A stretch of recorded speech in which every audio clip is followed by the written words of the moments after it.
Jaipur one विभाग से जुड़ी बड़ी खबर आपको बता दी। वन्य जीव मंडल की स्थायी समिति की बैठक, वन मंत्री संजय शर्मा की अध्यक्षता में बैठक चल रही है। बैठक में वन विभाग के अधिकारी मौजूद।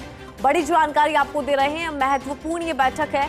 वन विभाग से जुड़ी जानकारी, वन्य जीव मंडल की स्थायी समिति की बैठक। इस बैठक के अंदर संजय शर्मा जो है वो मौजूद अध्यक्षता कर रही है इस पूरी बैठक की। वन विभाग के कई अधिकारी बैठक के अंदर मौजूद है। वन मंत्री है संजय शर्मा, उनकी अध्यक्षता के अंदर ये पूरी बैठक। तो बेहद खास और महत्वपूर्ण बैठक वन्य जीव मंडल की स्थायी समिति की बैठक है। वन्य जीव को लेकर ये बैठक काफी ज्यादा महत्वपूर्ण मानी जा रही है। तो वही वन मंत्री संजय शर्मा की अध्यक्षता में पूरी बैठक चल रही है। बैठक में वन विभाग के कई अधिकारी मौजूद हैं, जिनके साथ ये बैठक कई तरह की बातें इस बैठक के अंदर चर्चा का विषय। वन्यजीव मंडल की स्थायी समिति की बैठक है। अधिकारियों से फीडबैक भी लिया जा रहा है। वन मंत्री संजय शर्मा के द्वारा मौजूदा स्थिति पर भी वो बात कर रही हैं और भविष्य में वन्यजीव के लिहाज से क्या कुछ खास हो सकता है, किस तरह से कार्यप्रणाली बन सकती है, उसको लेकर ये बैठक काफी ज्यादा महत्वपूर्ण।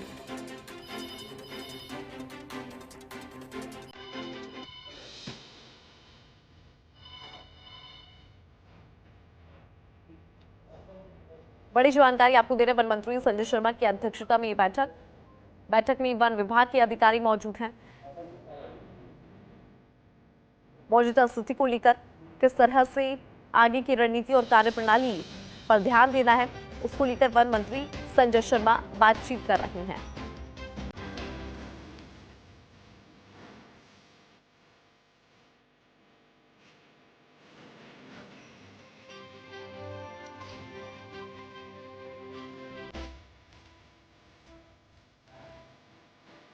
बैठक में वन विभाग के तमाम अधिकारी मौजूद हैं, उनसे बात कर रही हैं वन मंत्री संजय शर्मा, फीडबैक ले रही हैं, साथ ही मौजूदा स्थिति को लेकर और आगे की रणनीति को लेकर बातचीत। यहाँ पर वन क्षेत्र से किस तरह से कार्य जुड़े हुए हैं और कैसे उनको आगे बढ़ाना है, उसको लेकर यहाँ पर ये जो बैठक है काफी ज्यादा महत्वपूर्ण वन्य जीव मंडल की स्थायी समिति की बैठक है।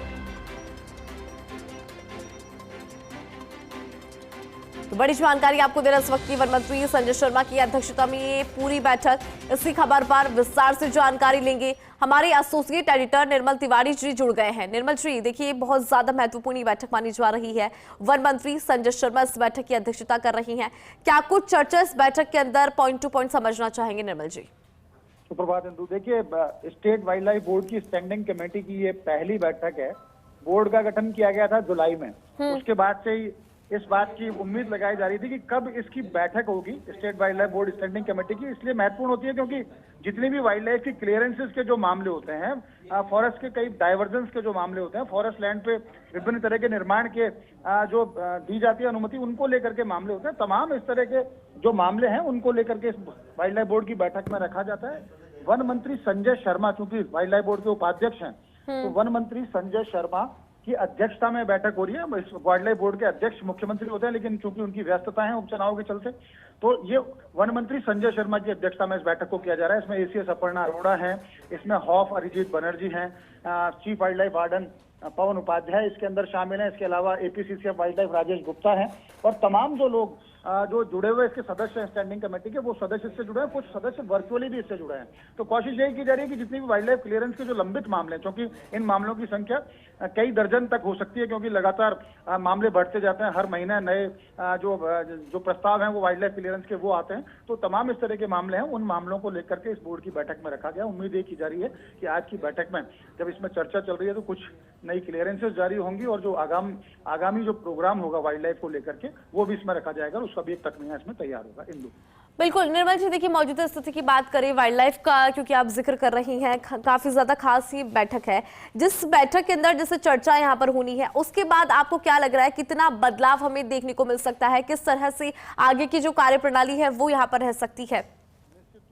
काफी बदलाव देखने को मिलेंगे। बदलाव इस मायने में, देखिए पिछली जब सरकार थी उसमें जो बोर्ड था उस बोर्ड को भंग कर दिया गया था नई सरकार आने के बाद। नई सरकार को भी ऑलमोस्ट 10 महीने से ज्यादा का समय गुजर गया, तो ऐसे में बहुत सारी ऐसी वाइल्ड लाइफ की जो क्लियरेंस थी वो लंबित थी। अब चूंकि आज बोर्ड की बैठक हो रही है, उसमें तमाम प्रस्ताव रखे गए हैं। जब इन प्रस्तावों को मंजूर कर लिया जाएगा तो अब चाहे वो टाइगर रिजर्व हो, नए जो बने टाइगर रिजर्व हैं, या पुराने तमाम जो टाइगर रिजर्व की बात करें, 5 टाइगर रिजर्व हैं, करीब 36 कंजर्वेशन रिजर्व हैं, उनके अंदर किस तरह के वाइल्ड लाइफ मैनेजमेंट प्लान बनने हैं, किस तरह से उनको आगे बढ़ाया जाएगा, किस तरह से टाइगर ट्रांसलोकेशन की जो प्रक्रिया इंटर स्टेट वो पूरी होनी है, स्टेट के अंदर जो ट्रांसलोकेशन होना है वो प्रक्रिया पूरी होनी है। तो निश्चित तौर पर कहा जा सकता है कि आज की बैठक के बाद तमाम प्रस्तावों पर जब अनुमति मिलेगी तो एक नया और निखरा हुआ रूप वाइल्ड लाइफ कंजर्वेशन को लेकर राजस्थान में देखने को मिलेगा। और जैसा मैंने पहले भी बताया कि स्टैंडिंग कमेटी की चूंकि पहली बैठक है, यानी करीब 1 वर्ष बाद ये बैठक हो रही है, तो निश्चित तौर पर जितने भी लंबित प्रकरण है उन लंबित प्रकरणों पर अगर अनुमति मिलती है तो निश्चित तौर पर वन और वन्यजीव संरक्षण और पुख्ता होगा और उनकी भविष्य की योजना भी तैयार होगी। इंदु। ठीक है निर्मल जी, बहुत शुक्रिया पूरी खबर पर विस्तार से जानकारी देने के लिए। तो काफी ज्यादा महत्वपूर्ण ये बैठक और आगामी समय में इस बैठक के मद्देनजर जो कार्य है वो बहुत ज्यादा महत्वपूर्ण हो जाते हैं, क्योंकि बैठक के अंदर कई ऐसे प्रस्ताव जिनको लेकर चर्चा और उन प्रस्तावों के लिहाज से ये बैठक जो है काफी ज्यादा महत्वपूर्ण